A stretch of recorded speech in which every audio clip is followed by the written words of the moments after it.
Bonsoir, bonsoir. Je suis Steve Biko l'ouragan. Voilà, j'ai un problème avec mon direct. Je suis coupé à chaque fois quand je fais le direct. Donc, j'ai décidé de faire un enregistrement pour pouvoir dire réellement ce que j'ai envie de dire. Bon, c'était une analyse très simple. Malheureusement, l'appareil sur lequel je devais prendre les liens pour vous expliquer un certain nombre de choses,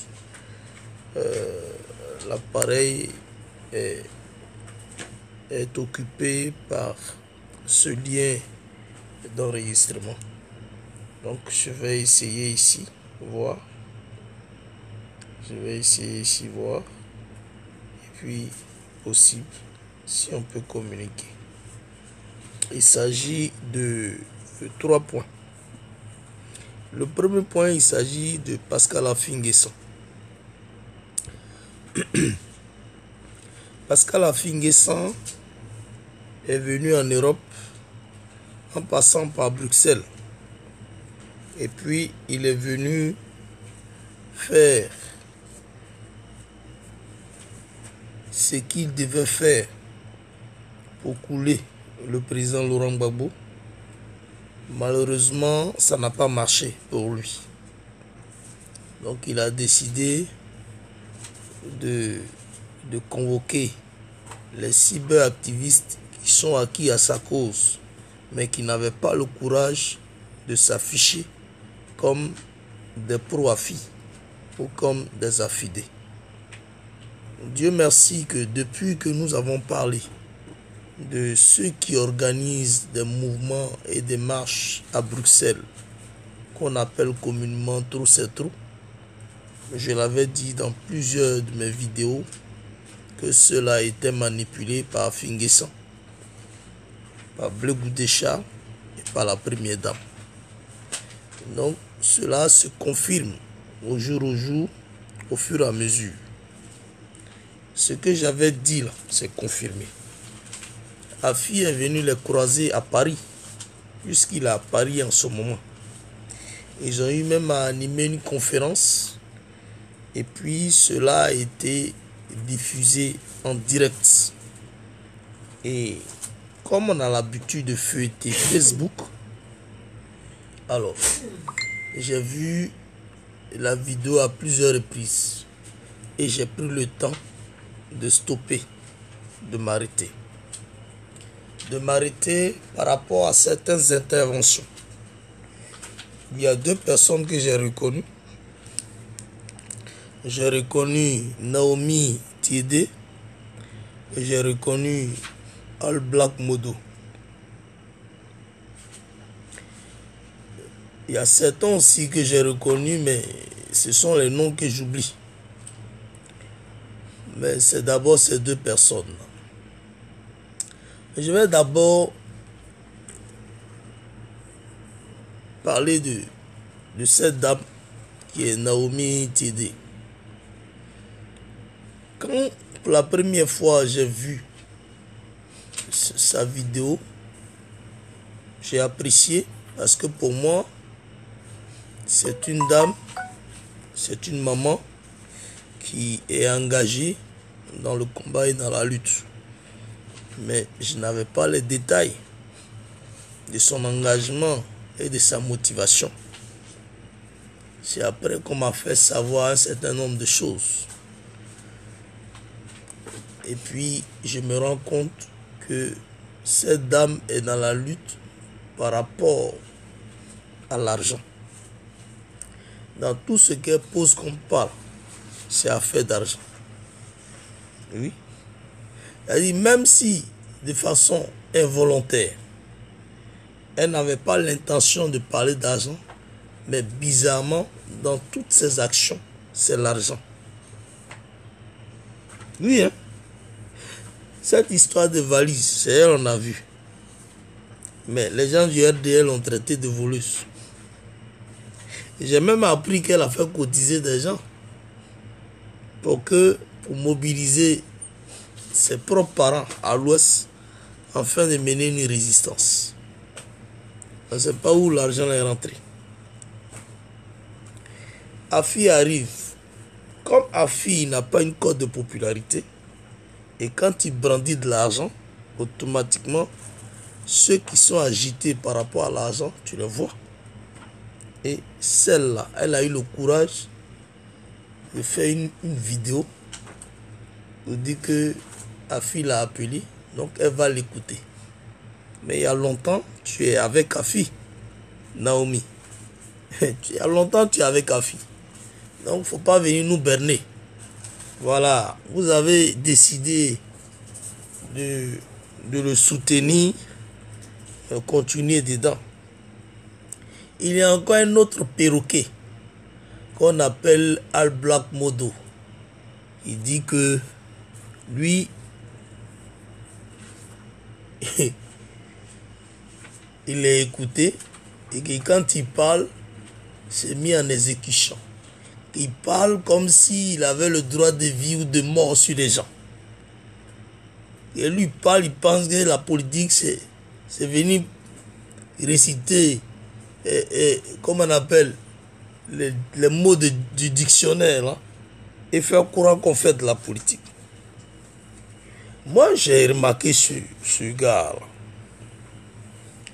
Tout le temps, c'est lui qui est toujours au devant des gens pour venir poser question. Comme si il n'a pas un raisonnement approprié à lui-même. Comme s'il n'allait pas au rendez-vous des idiots ou des traites là. Comme s'il n'allait pas à ce rendez-vous-là, les gens n'allaient pas le considérer ou le prendre en compte. Est-ce que toi, tu es obligé d'aller au rendez-vous d'Afi pour bavarder, pour faire ton bavardage là, pour faire ton coq à l'âne là? Est-ce que tu es obligé d'aller au rendez-vous des gens qui sont proches de Soro pour aller t'expliquer là-bas, pour aller t'exposer là-bas? Tu es obligé d'aller? Non, mais j'ai l'impression que tu ne sais pas ce que tu veux dans ce combat. Tu es partout à la fois, sans aucun fruit. Tu es partout à la fois, sans aucun fruit. Tes bavardages tu fais là, tes questions tu poses qui n'ont pas de tête, qui n'ont pas de cœur. Qu'est-ce qu'on retient? Rien du tout. Tu fais des commentaires et non des questions que tu poses. C'est-à-dire, vous voulez donner de l'importance à Afi parce qu'il vous a donné de l'argent. Mais tout le monde va dire ça. C'est-à-dire, quelqu'un qu'on a eu hier et aujourd'hui on se rapproche de lui, ça veut dire qu'il sait, il connaît votre point faible. Il sait que c'est l'argent. Vraiment, ça me fait pitié, quoi. Ça me fait pitié. Mais, je n'ai rien retenu dans vos réactions, que ce soit Naomi, que ce soit toi, All Black Modo, je ne sais pas, qu'est-ce que vous avez dit, quelle question vous avez posée. Au contraire, dans vos propos, vous n'avez fait que l'encenser et le soutenir. Maintenant, je vais rappeler un fait à Pascal Afi-N'Guessan. C'était en 2006. Et puis, le GTI. Le GTI, c'est le groupe de travail international. C'était ce groupe-là qui avait décidé de dissoudre l'Assemblée nationale. Et à cette époque, je crois que Bani était Premier ministre. Charles Konan Bani. Donc, quand ce groupe-là a été créé, c'était dans l'intention d'empêcher le président Laurent Gbagbo de gouverner. Donc, l'objectif du groupe, c'était de ne plus faire exister l'Assemblée nationale. Donc, ils avaient pris sur eux la résolution de ne pas faire exister l'Assemblée nationale. Nous sommes descendus dans les rues. Quand nous sommes descendus dans les rues, là, les rues ont été envahies à Bobo, Yopougo, un peu partout. Et c'est comme ça que Blaise s'est retrouvé devant l'ambassade de France. Nous l'avons rejoint là-bas. Vous comprenez? À cette époque-là, on n'a pas appelé quelqu'un. Ce sont les Ivoiriens eux-mêmes qui se sont levés. Et puis celui qui s'est érigé en leader et qui a un langage codé dans sa démarche, nous nous sommes joints à lui. À cette époque, c'était Charles Blé Goudé. Toi, Afi N'Guessan, tu es allé à la RTI. Tu es allé à la RTI pour demander aux Ivoiriens de rentrer à la maison. Même au même moment où Dibo Pieux, qui avait été envoyé par Blé, nous demandait de rentrer à la maison, mais c'était chaud. Les Ivoiriens étaient très fâchés. Or, le pauvre Dibo Pieux, il avait été envoyé par Charles Blé Goudé. Mais comme lui, il n'est pas connu et il n'est pas charismatique, les gens se sont acharnés sur lui. Toi, à Afi N'Guessan, les Ivoiriens t'ont bloqué à la RTI. Les Ivoiriens t'ont bloqué à la RTI. Les Ivoiriens disent tu ne sors pas la RTI. Toi, tu viens faire un déclarant pour demander aux Ivoiriens de rentrer à la maison. Tu as vu quoi et puis tu demandes aux Ivoiriens. Les Ivoiriens t'ont bloqué à la RTI. Il a fallu Laurent Gbagbo. Vous savez ce que Laurent Gbagbo a fait? Il a demandé à son chauffeur, la voiture où c'est écrit PR, il a demandé à son chauffeur d'aller à la RTI. Et puis quand il y aura ouverture, voilà, cela va permettre à Afi N'Guessan de sortir. Donc, la voiture présidentielle arrive à la RTI. Les Ivoiriens pensent que Laurent Gbagbo est dedans. Tu comprends? Afi, je te rappelle ça. Hein? Les Ivoiriens pensent que Laurent Gbagbo est dedans. Et puis, au même moment où les Ivoiriens disent, bon, le président est arrivé, le chef est là, dégagez, dégagez. Toi, Afi, tu as profité pour sortir. Parce que toi-même, là, on ne te donne pas d'importance. Tu n'es pas charismatique. Et ton bavardage, tu fais depuis... Qui t'écoute? L'argent qu'on a pris pour te corrompre, c'est avec ça que tu réussis à corrompre les gens. C'est pour ça que les gens viennent vers toi. Sinon, toi-même, on va te donner un FPI, là. Les gens vont fuir le parti. On va te dire, il faut être devant même. Les gens ne vont pas venir. Les gens ne vont même pas t'écouter. Toi, Afi, tu ne pourras jamais gagner une élection en Côte d'Ivoire. Toi, Afi. Parce qu'on sait ce que tu as fait. On sait ce que tu pèses. Tu n'es pas convaincant, Afi. Non, c'est moi en 2001, j'étais le président du parti. Toi, tu ne vois pas ce qui se passe. Toi, tu ne vois pas ce qui se passe. Laurent Gbagbo, il a été détenu en prison. Et puis, il a été libéré. Quel paille, quel acte on a vu de toi qui montre déjà ton patriotisme et ta fidélité derrière l'homme? Rien du tout. Rien du tout. Si tu n'as pas réussi à être fidèle derrière Laurent Gbagbo, c'est pas lorsque toi, tu vas être président, tu vas te battre pour le peuple. D'ailleurs, même on t'a fait pomper à Bouna. Dès qu'on t'a fait pomper, tu as changé d'avis. Mais si Laurent Gbagbo était à ta place, c'est que nous, là, on était foutus. On t'a fait pomper seulement, tu as changé d'avis. Laurent Gbagbo, il a fait prison en 69. Il a fait prison en 71. Il a fait prison en 77. Et puis, il a fait prison en 1992. Et ensuite, en 2011, il a fait prison. Et récemment, il a été libéré. Toi, tu n'as pas ce parcours-là. Comment tu veux que nous, on puisse te faire confiance? Tu n'as pas ce parcours-là. Donc, tu n'es pas l'homme idéal. Tu sais, dans un peuple, dans un pays, il peut y avoir plusieurs leaders. Dans un pays, il peut y avoir plusieurs leaders. Mais dans ces leaders-là, parmi eux, aucun leader ne peut porter la vision appropriée au salut du peuple. Retiens bien ça. Je dis bien, dans un pays, il peut y avoir plusieurs leaders, il peut y avoir plusieurs chefs. Mais parmi ces leaders et ces chefs-là, il peut ne pas avoir un seul leader qui a une vision appropriée selon le salut du peuple. Or, en Côte d'Ivoire, nous avons un leader, mais nous avons un porteur de vision appropriée au salut du peuple ivoirien et africain. Tu comprends? Au Togo, mais il y a eu des leaders au Togo. Mais parmi ces leaders, aucun ne portait la vision de salut du peuple. C'est pour ça que les Gnassingbé ont fait plus de 50 ans au pouvoir. Tu comprends? C'est un exemple que je donne. Donc, ne te fatigue pas.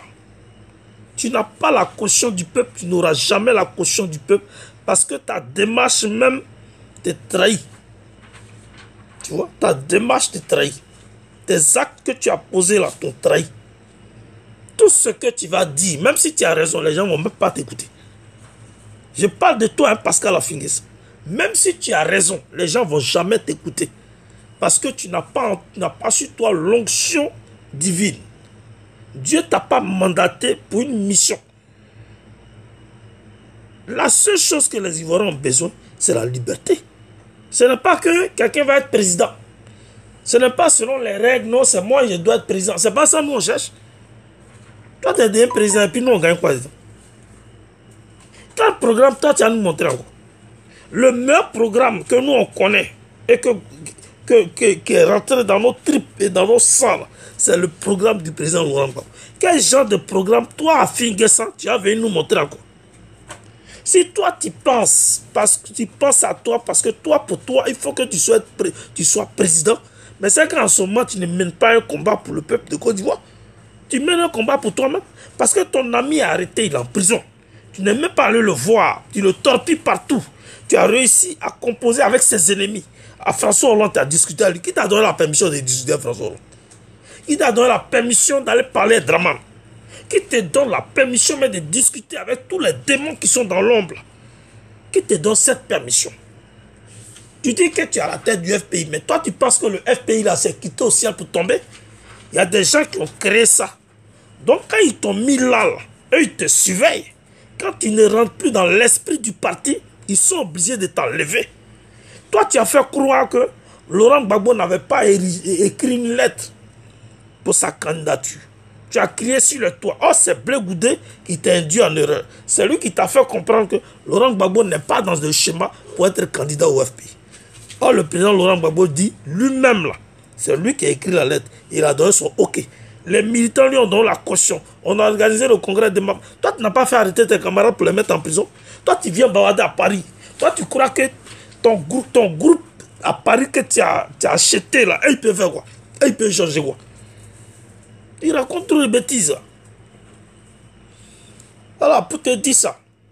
Maintenant, nous allons ensemble décortiquer les propos du secrétaire général. Je ne sais pas si je dois commencer par le secrétaire général. Mais je vais commencer par Emmanuel Macron.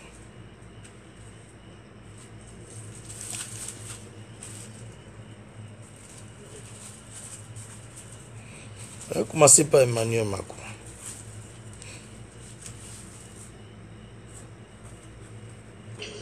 Si je puis dire, un grand bouleversement qui se fait sans doute pour la première fois dans notre histoire, à peu près dans tous les domaines, avec une magnitude profondément historique. C'est d'abord une transformation, une recomposition géopolitique et stratégique. Nous sommes sans doute en train de vivre la fin de l'hégémonie occidentale sur le monde. Nous nous étions habitués à un ordre international. Nous sommes en train de vivre la fin, la fin de l'hégémonie de l'ordre mondial. Ça, ce sont les propos de Macron. Hein? Ce sont les propos de Macron. On va écouter, on va continuer. Afi, il faut être... L'ordre international est bousculé de manière inédite. Mais surtout avec, si je puis dire, un grand bouleversement qui se fait sans doute pour la première fois dans notre histoire, à peu près dans tous les domaines, avec une magnitude profondément historique. C'est d'abord une transformation, une recomposition géopolitique et stratégique. Nous sommes sans doute en train de vivre la fin de l'hégémonie occidentale sur le monde. Nous nous étions habitués à un ordre international qui, depuis le XVIIIe siècle, reposait sur une hégémonie occidentale. Vraisemblablement française au XVIIIe siècle, par l'inspiration des Lumières, sans doute britannique au XIXe grâce à la révolution industrielle, et raisonnablement américain au XXe, grâce aux deux grands conflits et à la domination économique et politique de cette puissance. Les choses changent. Et elles sont profondément bousculées par les erreurs des Occidentaux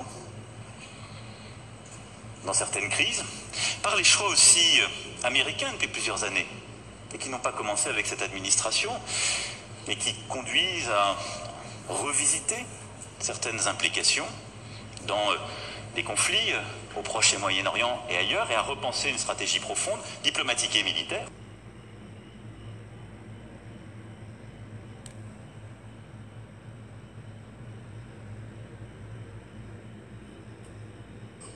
Et parfois des éléments de solidarité dont nous pensions qu'ils étaient des intangibles pour l'éternité, même si nous nous avions constitués ensemble dans des moments géopolitiques qui pourtant avaient changé, qui pourtant aujourd'hui ont changé. Et puis, c'est aussi l'émergence de nouvelles puissances dont nous avons sans doute longtemps sous-estimé l'impact. La Chine au premier rang, mais également la stratégie russe, menée, il faut bien le dire, depuis quelques années avec plus de succès. J'y reviendrai. L'Inde qui émerge, ces nouvelles économies qui deviennent aussi des puissances, pas seulement économiques, mais politiques, et qui se pensent, comme certains ont pu l'écrire,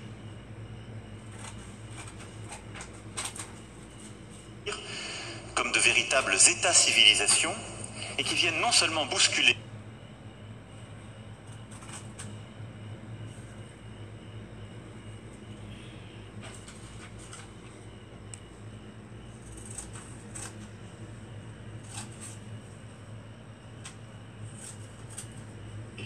notre ordre international, qui viennent peser dans l'ordre économique, mais qui viennent aussi repenser